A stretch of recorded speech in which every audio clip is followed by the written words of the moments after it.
আবার আসিব ফিরে, লিখেছেন কবি জীবনানন্দ দাশ। আবার আসিব ফিরে ধানসিঁড়িটির তীরে, এই বাংলায়। হয়তো মানুষ নয়, হয়তো বা শঙ্খচিল শালিকের বেশে, হয়তো ভোরের কাক হয়েই কার্তিকের নবান্নের দেশে। কুয়াশার বুকে ভেসে একদিন আসিব এ কাঁঠাল ছায়ায়।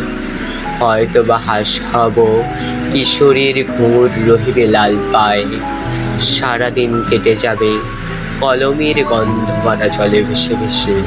আবার আসিব আমি বাংলার নদীমাঠ ক্ষেত ভালোবেসে। জলাঙ্গির ঢেউ ভেজা বাংলার সবুজ তরুণ ডাঙায়।